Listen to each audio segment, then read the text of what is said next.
Welcome once again, team, to the High Performance Human podcast. It's your man, Andy, here. Delighted that this podcast is sponsored by Apollo Auctions. For all your auctioneering needs across Australia, New Zealand, hit the guys at Apollo up and they will make sure that you're represented wonderfully well. Now, today's podcast is with a human that I respected from a distance for quite some time. We didn't really have any reasons to cross paths as such, really, to be honest. But over the course of the last couple of years, really got to know Hermione Gardiner in a much better way, and got to understand her motivations, her drives, her purpose for doing what she does. And my word, is it really, really got me gripped as a fan. Now, Hermione Gardiner is the CEO, founder of Sidekick, which is an organization that is all about getting systems in place in order to scale property management businesses, and doing it in a way that isn't going to cost you your sanity in the same vein. Now, Hermione's very much one of these people that has started really on the smell of an oily rag and has gone on to build herself a reputation that is almost unequivocal in its in what everybody thinks of her. I mean, I have a chance to speak to a whole bunch of different people in the real estate space, and not one person has said one bad thing about Hermione, and that goes some distance, because generally someone's got something to say about someone. So it just goes to show not just the strength of character, the human that she is, but the quality of the stuff that she provides to her clients and the greater industry is clearly something of value. So Hermione Gardiner, thank you so much for joining us on the High Performance Human podcast. How are you today? Oh, I am fabulous after that. Thank you, Andy. My reputation precedes me. That's great. It's like getting a little survey on how you're doing. I love it. Well, you know what though? Yeah, I think that sometimes, I say sometimes, I think it's probably one of the biggest issues in society, right? Is the fact that we never say enough nice things about people. You know what I mean? And there's plenty of good stuff to say. Mm-hmm. I mean, we experience it in the real estate space ad nauseum. I don't know whether it's because we get worried that people are going to take business from us, because if we talk them up too much, then they're going to cause us a problem down the track from a financial point of view. But the like your reputation does very much precede you, and it's interesting, right? Because when Hermione first came onto my radar, shall we say, team, across the old social media airwaves, I knew what she did. It was very clear what she did, but I was sort of unsure as to whether the purpose behind a lot of the stuff that she put out there was as genuine as what she was making out. There's always that skeptic that sort of wonders if it's all fluff and no substance, right? But having listened to her speak, and Hermione, having seen you, like we've been at conferences, and I've it's like either clocked you from a distance or whatever, and the way in which you go about your interactions with anyone, whether it's at scale or an individual basis, it's clear that you are very comfortable in who you are. And that's something that not a lot of people are, right? You can tell the ones that are from the ones that aren't, right? Now, before we crack on with the rest of this, I wanted to ask, um, do you feel that yourself? Are you consciously aware that that's how you come across, or is it something that you have had to really focus on and work on through some doubts or whatever? Oh, going deep straight into it. I love it. It probably depends on what day of the week you ask me. Like I go through like most of us do, ups and downs, like days where I'm like, yeah, I've got it, I'm nailing myself, like nailing it. And then I've got other times where I've got severe self-doubt, imposter syndrome, all of those things like most Mm, of us do. So mm, I think that ebbs and flows, but I'd say in general, at this stage of my life, I'm a lot more confident and comfortable in who I am. It is not something that has come naturally to me, though. If you met me and known me 10 years ago, and maybe when you did first start seeing me come out into the industry and that space, maybe that was where the question came from, because maybe I didn't have that confidence and conviction that I mm, do now, and I didn't really know why I was doing what I was doing. mm, Um, but that has come over time. That's come through therapy, personal development, going through marriage, going through divorce, like going through probably, I don't know, maturation of age, like, the confidence I have now at 38. Sorry, no, 39. I just said 39. I'm just like being young man. Just have a birthday.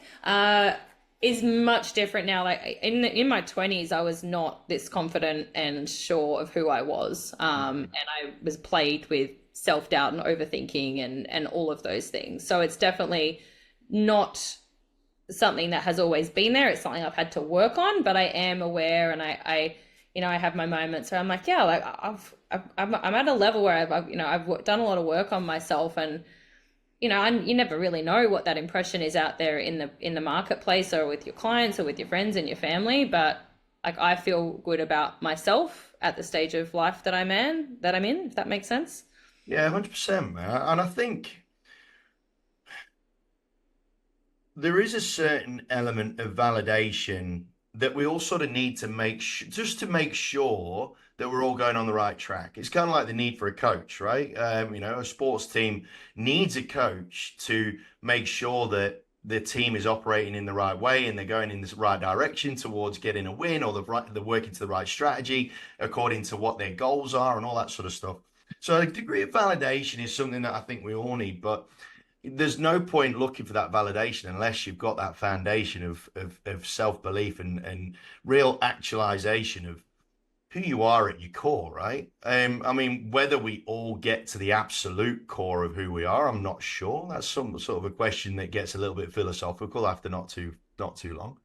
But I really like the fact that, and I've always have, the one thing I've always respected about you is the fact that you've not been shy in having your scars on display and whatnot, right? And you've not been shy of recognizing when you've had a bad day and then having the balls essentially to articulate it to the greater audience, right? Showing that degree of vulnerability, which in turn plays into that professionalism piece. Because if you're comfortable enough to be vulnerable in the moments where you are feeling a bit rough, people are much more likely to pay attention to you when you're up and about, right? I guess, because you got nothing to hide in your weak moments, so therefore you're not hiding anything in your strong moments, right?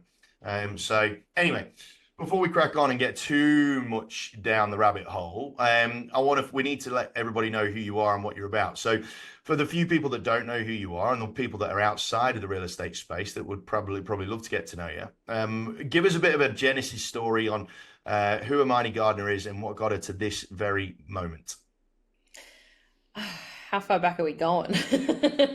I think my career story is probably like most people in property management. I didn't know I wanted to be even in real estate, let alone property management. I just fell into it like most of us do. And I think I was working in a Blockbuster Video when I fell into real estate and just transitioned into reception, admin, junior property manager, ran large teams in, different in Sydney and in the UK as well. And then after that, sort of transitioned adjacently from the industry into coaching, consulting, worked in software in the industry for a while. And then over time, wanted to create my own business. And it didn't start how it is now.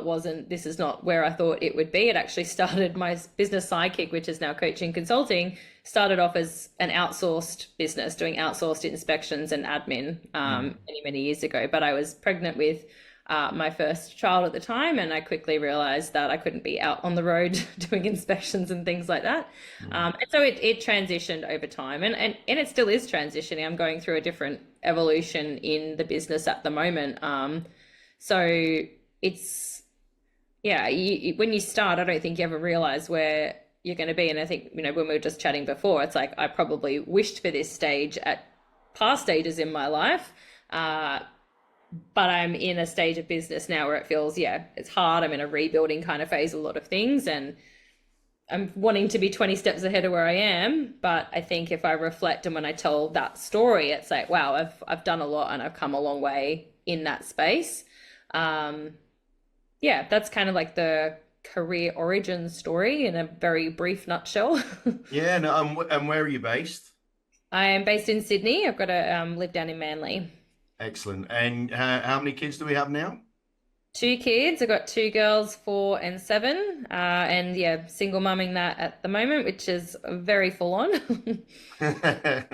Hey, look, the reason why I asked that is because one of the things that team, as you are listening to this, as we go through a few different bits, you will the respect level that you will have for Hermione. Not that it is determined by the fact that she is a mum, but it's absolutely enhanced by the fact that learning to be a mum is, or learning to be a parent, full stop, whether you're a mum or a dad, is bloody hard in itself, right? So to be able to evolve her business the way that she's done, whilst navigating the inherent challenges, shall we say, of being a parent, it's no mean feat. But hopefully, it will show to a few of you that it can absolutely be done because. As Imani mentioned, she has gone through some evolutions in her business, but through that evolutionary process, she is now, and this is just talking from the outside looking in, she seems to have hit a bit of a sweet spot, both in reputation, both in terms of output as well. Mm. And it's definitely resonating with her, with an audience that she has worked so hard to gain the respect from. So it really, so Hermione, I mean, you are a fabulous example of someone that doesn't use her circumstances as a reason to be held back. More so a motivation to move forward almost. And that's certainly how I've seen it anyway, from the outside looking in. So now before we go into something else I wanted to talk to you about, as is always the case on my show, we always ask everybody what their definition of a high performance human is. Now, I have my belief of the four elements being success, connection, influence, and happiness. No one can exist without the other in a fabulous little ecosystem that makes us feel happy about everything. What's your definition, Hermione? I don't know if I have a clear definition, but I would say it's for me, it's like when you're operating at your best self. And I don't know, like I kind of feel like maybe there's a definition of a high performance human, and this isn't to diss that for you, but like sometimes that might feel unattainable depending on, the stage of life or business, wherever you're at. So I think for me, if I had to define it for myself, I go, am I being a high performance human? I would be like, am I doing the best with the resources and what I have available to me right now? And if I am, then I would rate myself as performing high. If I wasn't, then maybe, yeah, I'd have some room for improvement in different areas, and maybe some of those areas that you were talking about. But yeah, that's probably my take on it. I don't know if that's right or wrong. Oh, there's no such thing as right or wrong. And I really like the fact that you've put it into a context of it, the level to which you can reach or attain in whichever part of your life, right, that you're looking to get better at. We do have to tip the cap to the circumstances that we find ourselves in at that time. For some people, success can be earning $1 million a year or whatever. And for others, as you've heard in different episodes of this podcast, success can also be raising your right arm for the first time in 5 years, right? Having come through massive injury or illness or impediment, right? And so it's all very objective. It's all very comparative. It's all very relative to the circumstance that you find yourself in. And I really like that definition, operating at one's best self. And it's got a little bit of an asterisk on it, which is based on where you find yourself. Which I think is really, really cool. No, I think that's entirely appropriate. I think that's fab. I like it. Yeah, and I think it's like, because I know I probably lean towards that because I've fallen probably into the same trap that we all do in comparing yourself to others, other Mm, people, and other businesses. And I've got like really judgmental and down and hard on myself for different stages where I've looked at another, maybe business owner or someone, who it looks like to be at a similar level to me, performing better and being able to do more and achieve more. And been really hard on myself that I'm not where they are, whether that's Mhm. income level or results or whatever it is. But then I'm not aware of all of the factors that, they have right now, right? Like one person I know, not within our industry, within the coaching space, I look at, I'm like, how the F do they get so much done, right? But, if I Mhm. look at it realistically, they don't have kids, they've got all the time in the world. Like they've got, they had potentially more financial backing when they started their business. They haven't bootstrapped it from nothing, right? So I can't, and they've probably got a different amount of time they're prepared to put into their business with the different stage of life they're in. So I really reflect on that a lot and have to remember that to go, A, don't compare, but B, help my clients a lot with that because I know in the real estate space, especially where we are, you can look at a different sales agent, or you can look at a different business and go like, oh, how many managements do they do? What GCI do they do? And compare yourself to that, right? But you don't know experience, time, energy, resources, desire, goals, motivation. Like, we don't know any of that really what it's like in someone else's shoes. So I think that always really resonates for me and for my clients in go, okay, well, instead of trying to be everybody else or do what everyone else is doing, are we doing our best? Are we performing at our best towards the success that we want to have? Really good conversation to have this with you, actually. Now, when it and obviously it's labeled as imposter syndrome, right, team? And you will have heard that God knows how many times. But for you, Hermione, you've reached a certain level now that you can look back and be proud on. You also mentioned earlier, though, that you said you would love to be 20 steps ahead, right? Now, are those 20 steps ahead, is that based on you comparing yourself to some of these other coaches and going, oh shit, like they're all the way over there. I'm still stuck over here, even with the knowledge of circumstance, right? Do you still find yourself falling into that? Depending on how much energy or how well you've slept the night before, and all that sort of jazz. Oh, like 100%. I probably had those thoughts today, like literally, within the last 24 hours. I think it's oh, it's hard not to compare, especially when we've got, social media and we see so much of the highlights of other people's lives. Um, Mm.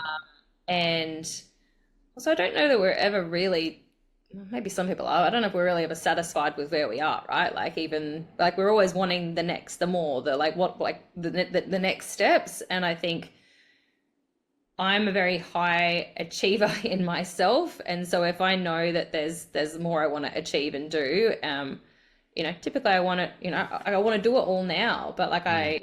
I can't, right? So I'm working on a website build, new products, new programs. Like there's so many things I'm trying to work on at the moment, and like it's sort of like I want to be at the finish line, but there is no finish line, right? Like because we keep evolving and growing. And when I'm there, I know in like 6 months' time when I've got all this stuff built, there'll be another thing that I want to build or create or do better, right? I don't know that I'm ever gonna just get to a stage and sit still, if that makes sense. Oh, totally, man. It talks to one of my favorite philosophers, Alan Watts, who explains quite succinctly that just in language terms, there does not exist because when you get there, it becomes here.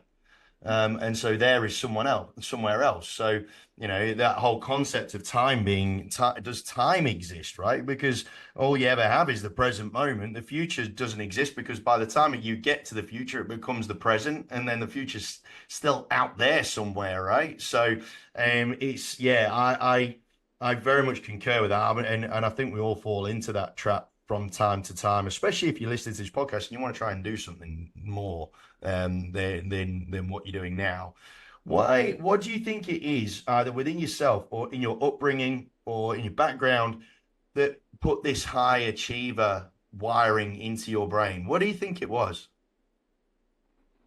I have two like pretty hardworking parents. Like my dad was like, he's not with us anymore, but he was like a very hard worker. Probably not in the traditional career sense. Like he was a builder in London, 50 years ago when, he just had to hustle, like he working multiple jobs and building and bricklaying and driving trucks and, just working really hard to do whatever it took to, make the money and bring the money in for, life. He was also married 4 times. He's so then whatever Wow. that high That is hard work. achievement. Wowee. And then I've had a single mum who raised me and my brother who worked, effing hard to raise us and do that. So I don't know. I think that strong work ethic to work hard was always, that was always in me. And so I've always taken that and probably put way too much pressure on that future state for a very long time. I think the difference now is through personal development, I've learned to, learn how, well, still in practice, but learning how to be happy in the now whilst you're on your way to achieving, right? I think we all need something to work towards and achieve, but it's also learning to be happy in the now, right? Like we don't want to wish away this next 12 months to get to a certain point because we're going to lose all of that time. So I think that's maybe something that I was never really maybe taught, but have evolved into. You reckon that when it comes to this high achieving stuff, because I've marinated on this a little bit, do you think that for a lot of people that have that sort of high achiever, need to be doing better, need to be doing this, need to be doing that, do you think that one of the key sort of emotions driving that, which makes it tremendously negative, is guilt? You mentioned about your mum being a single mum, grafting her ass off and looking after you and your brother. Clearly done an okay job by the looks of it. Do you think that there's a certain element of guilt that you want to make sure that you, I don't know, repay the hard work, repay all that sort of stuff? Or do you think there's a guilt factor because of the fact that you feel that just because you feel you can do more doesn't mean you can. But that feeling of like, oh, maybe I could do better makes you feel guilty of the fact that you've only got to a certain point. I just feel guilt can be a real pain in the ass. Yeah. And that when you say that guilt word, like that resonates a lot. I don't know. Yeah, I'd have to probably dig into it in my mind a bit more. I know I definitely feel guilt a lot of the time. Like I have a hard time, like even just resting and switching off on the weekends because I don't feel productive. I've got definitely, some high achiever stuff there and always needing to feel productive. There's that meme that's like, how do I rest but more productively? That's me. Yeah. So I think it's like, there is a guilt there of, oh, should I be doing more right now as opposed to just being, and I don't know that that's to prove or anything or repay anything back. I think that's just my programming, right? Like if I think about, I've done a lot of work in like NLP and stuff, right? So I think that's just one of the programs that I'm running, and I'm conscious of it and more conscious of it now than I would have been like 10 years ago. So I can catch myself in that and go, okay, Hermione, like, why do you think that? What's going on beneath that? Is it okay to take this day to not be working, right? Like it's Sunday, like, could you just like let go of the fact that you are allowed and need a rest right now? I have to really, I'm constantly talking to myself in my head, like we all are, talk myself off the guilt ledge and let go. But I think my guilt a lot at the moment stems between juggling a business that really needs a lot of my time and energy and attention, and my kids, which need a lot of time and energy and attention, and even myself and looking after myself and going to the gym and those sort of things, right? So it's like it's the balance of trying to find the sweet spot or tilt in the right direction and not completely drop the ball in another area. I think I weigh a lot of guilt between not spending enough time present with my kids, or not being where I want to be fitness wise, or not spending enough time growing my business. Like, so that's more like a sort of guilt triangle or a square, however many things are in there, but that's where I spend a lot of time. Like, how do you reason with this, right? Because I'm confident that this is something that a lot of you guys that are listening right now, that word guilt will be resonating with you just the same as it's resonating with myself and Hermione. But Hermione, how do we reason with it, or can we reason with it, or is it a case of how do we accept that chemical reaction that's going on and somehow translate it or reinterpret it to become something of a positive? Because I don't know if we're ever going to get rid of it. No. I don't think we are. So how do you reason with it from time to time? Or, I mean, because one of the problems that this brings up, well, it has for me, and I'm sure it would have done for you, is you beat yourself up like there's no tomorrow. Like, for example, with your kids, right? You be working your ass off till whenever o'clock, and then you go into the lounge and they're both falling asleep, for example, in front of the TV, and you feel really bad because you perhaps should have spent a little bit of time with them while they were awake, right?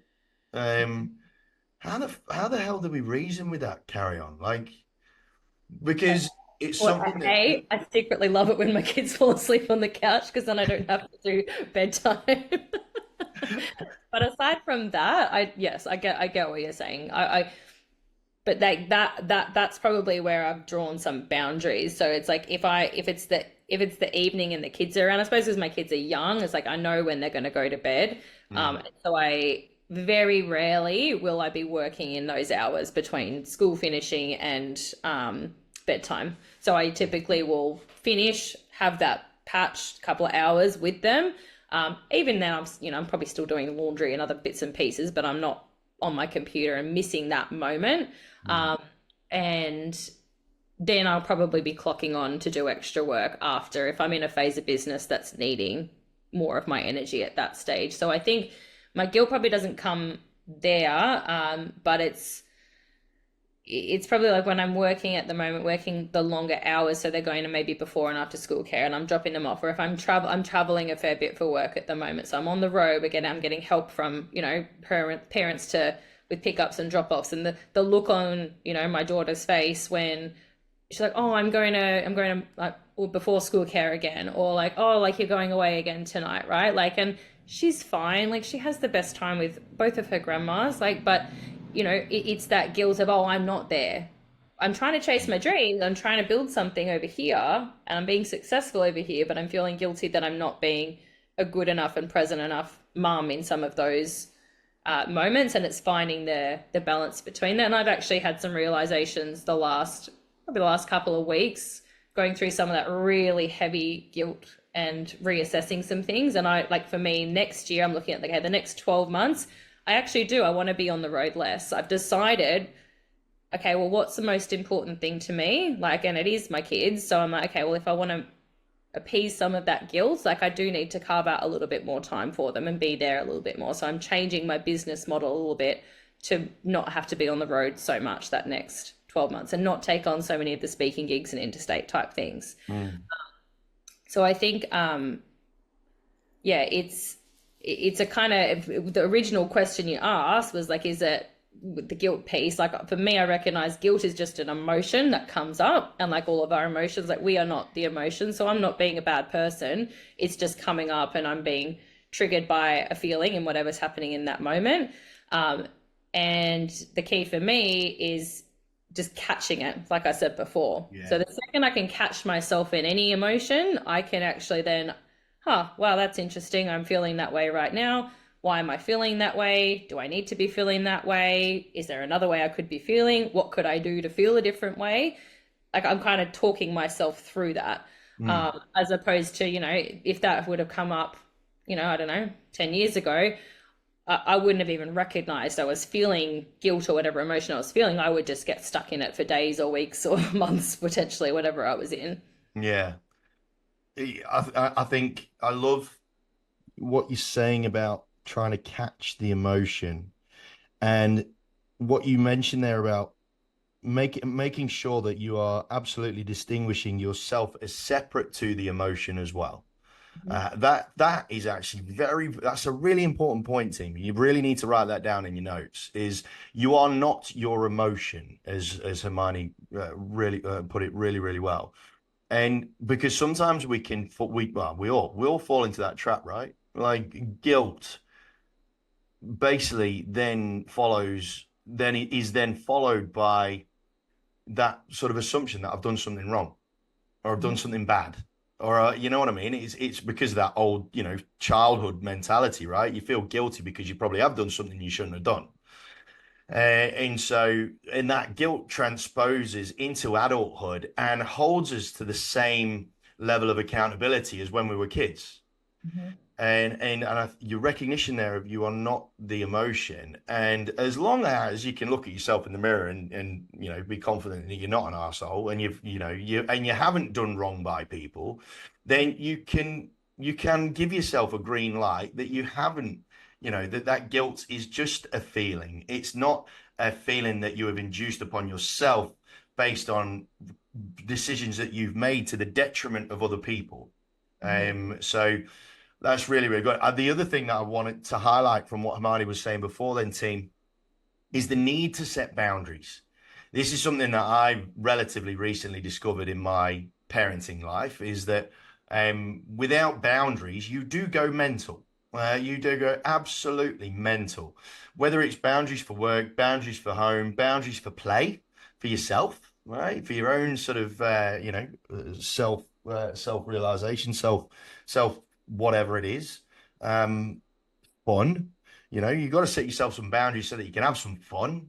So those are the two things, big things there, team, that you need to write down and marinate on. Is making sure you separate yourself from the emotion and setting those boundaries. Now, one thing I also wanted to talk about, and it's sort of coming, sort of reversing back a tiny bit towards that imposter syndrome stuff, but it's all sort of ties in together, is when you manage to take a deep breath and give something a go for yourself. Now, you mentioned earlier on that you talked about the fact that you started your own business while you were pregnant. Is that right? Or you found out you were pregnant, or it was all sort of a similar sort of time frame, was it? All a blur. All a blur, right? So what was it in your life, or what was it in yourself that, despite the imposter syndrome, despite the judgment, the guilt, all of the above, you managed to cross that threshold? You managed to take a deep breath and take it and bet on yourself with this business. What was it? Was there a switch that flicked? Was it a certain conversation, or was it something over time where you always knew it was in you? Like, explain that sort of period of time, or that moment where you finally thought, like, balls to it, I'm going to give it a crack myself. Ooh. For me, I don't know that it was that clear cut. It wasn't like I quit a job and started a business. I had a fairly unique kind of situation where I wasn't super happy where I was working, and I was offered an opportunity with the software company I was working with to almost be like a freelance account manager. Okay. Um, and so in that model, instead of then taking this next role as a job, I'd set up as a subcontractor, and I'd run kind of my own business within their business to go and be account managing and distributing their product. Mm. And so it felt a bit safe because it's like I sort of had like a product and a backing that I would have been working with. And I had some, incentives that would help me get up and running for my first, 6 or 12 months. I didn't have the savings there Mm. to start a business, but I had some incentives from the business to back me, right? So it's almost, I had someone else see me and believe in me, right? And that was Andrew Reese from Inspect Real Estate, to be transparent.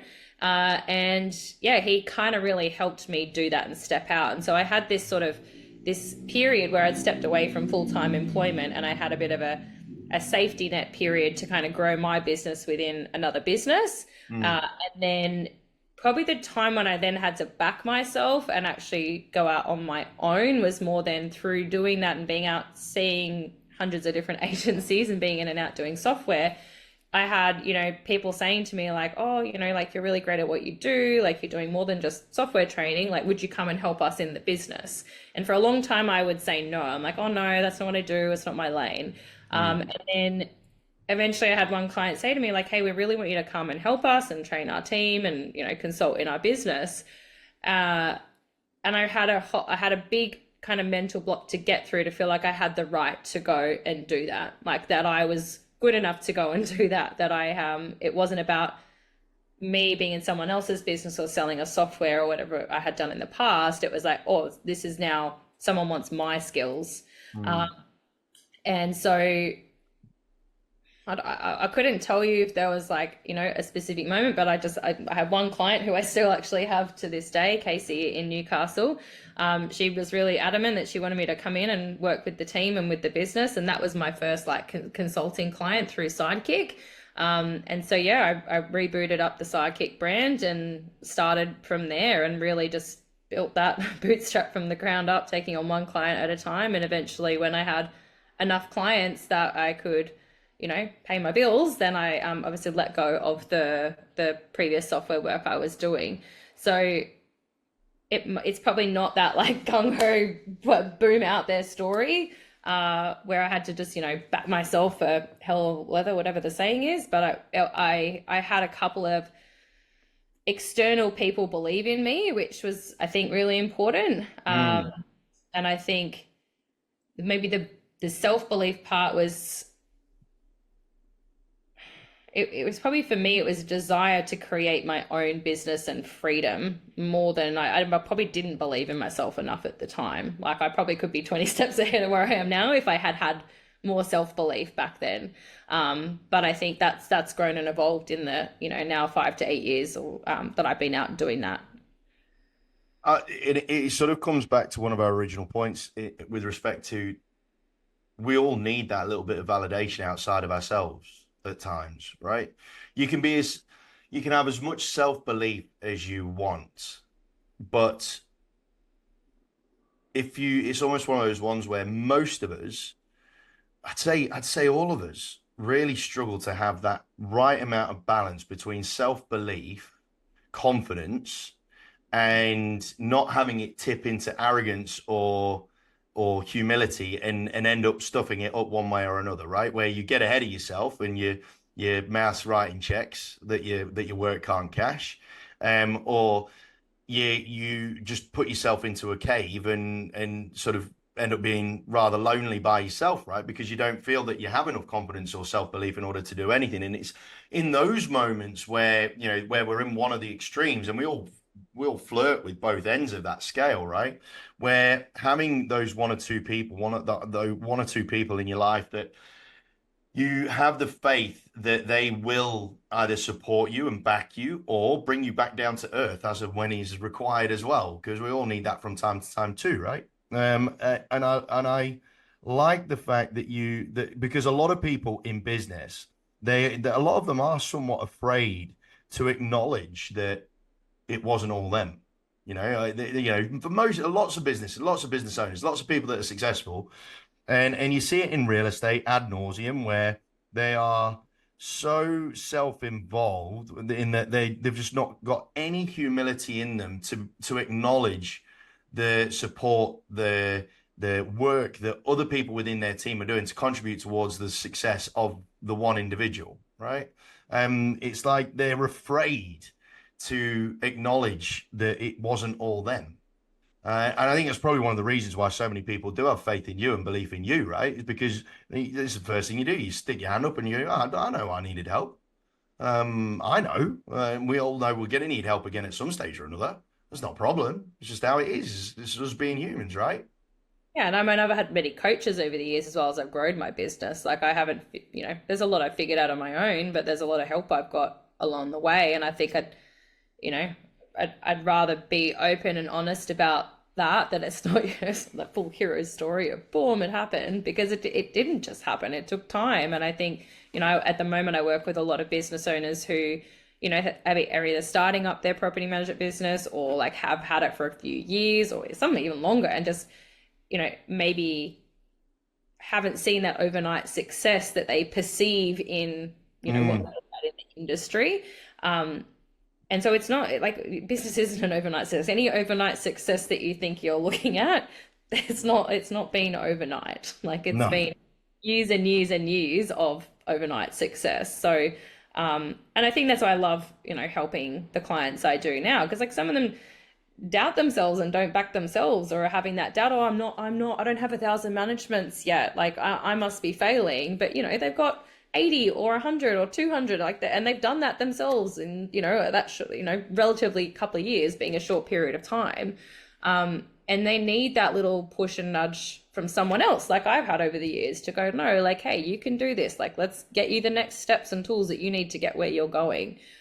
Because like we're better together when we have, I want to say the two heads are better than one, or multiple heads are even better. I don't think you can get anywhere on your own really, really fast, if that makes sense. No, I agree. Do you think though, something that you just said before, and it sort of ties into something that you said earlier on, do you think that one of the keys to growing self-belief is the ability to self-reflect? Because you 100%. mentioned it just then, that you just said that you help people to see that, right, no, you haven't got 1,000, but geez, look what you have done. You've got your 80, you've got 100, gee, you got 150. Like, you did that. How good is that you've managed to get there? And Yeah. I think it's actually a really good point, that because when it comes to self-belief, it's one, in the episode that Peter Schraver made and I had a couple of episodes ago, we were talking about this thing about self-belief. But one of the problems with self-belief is not many people can articulate how to grow it effectively.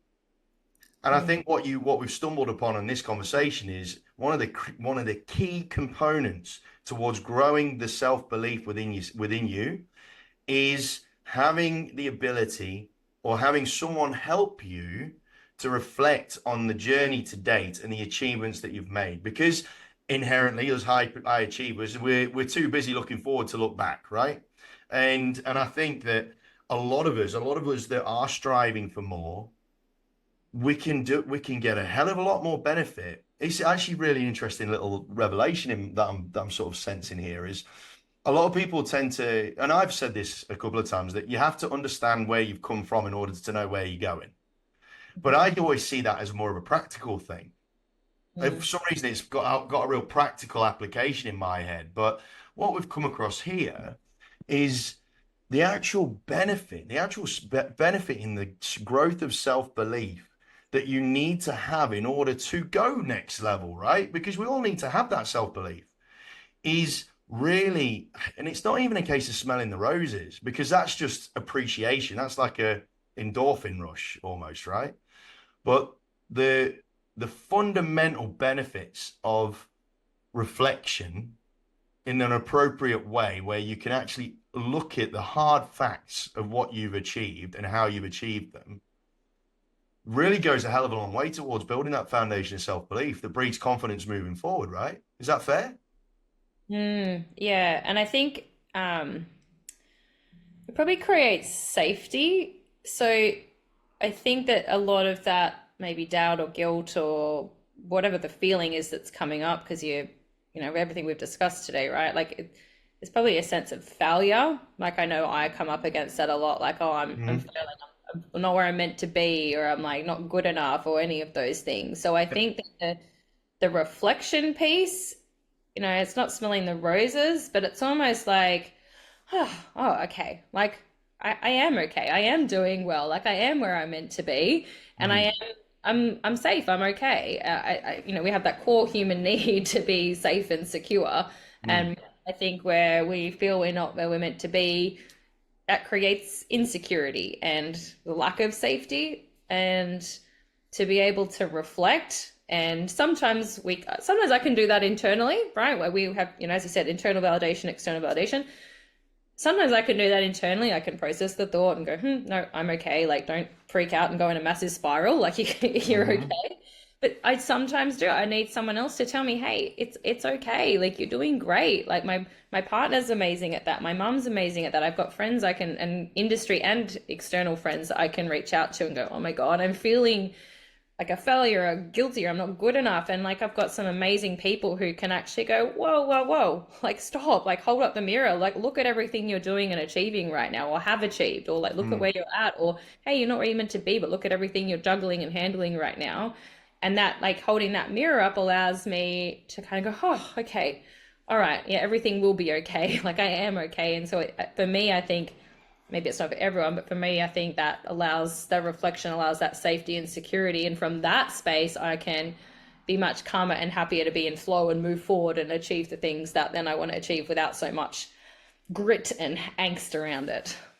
Love it. I love it. What a way to bring this conversation to a head, team. If you want to grow your self-belief, have a reflection on where you've on not just where you've come from, but how you've managed to get to where you are, right? And look at the hard facts. And if you haven't got to quite where you feel you should be, it's going to create you a lot less. It's going to it's going to remove a lot of the anxiety if you look at the black and white of the situation. And because it allows you to then see the mistakes that have been made. It allows you to see where you could have made a better decision at that point. But then as soon as you've accepted that you could have, and you've learned from it, then again, it will all contribute towards that level of self-belief, because you can be confident that you ain't going to make the same mistake again, which is really, really cool. What a way to end this. I didn't think we'd be, it feels like a little bit of a revelation, a little bit of a penny drop moment. So for that, I thank you, Hermione, for being with us today. This is a really, really cool conversation. And I think this is something that I'm certainly going to marinate on, team. I think you lot need to marinate on it big time, because we all could do with a bit more self-belief in order to help us to have that degree of confidence, or that moment where we take a deep breath and take that first step forward in the next phase of our lives, whatever that may be. There's a whole load of substance to Hermione's style that we haven't really had a chance to talk through today, but I make damn sure that you connect with her on social media. She's an easy human to find, I have to say. And I say that in an entirely positive way. And a lot of the stuff that she comes out with are very, very vulnerable in their appearance. It might make you feel, like it did me, that this chick is all fluff and no fight. But what you will discover, as I did, is that what you see is absolutely what you get. And it's been a privilege to find that out for myself, and an absolute pleasure to get to know this wonderful human being. Hermione Gardiner, thank you so much for joining us today. Thank you, Andy, and thanks everyone for listening. And actually, like that, for me to be able to talk that out is a reflective process for me, and it even pulls me further out of any feelings of guilt or not being where I'm meant to be. So I really appreciate the conversation. Yeah, me too, and I'm sure all of you lot do as well. So look, on behalf of myself and Hermione, thank you so much for joining us. So hopefully we've given you enough value for the time you've given us. And until next time, stay safe, healthy, happy, and we'll catch you on the next episode of the High Performance Human Podcast, sponsored by Apollo Auctions. Take care, team.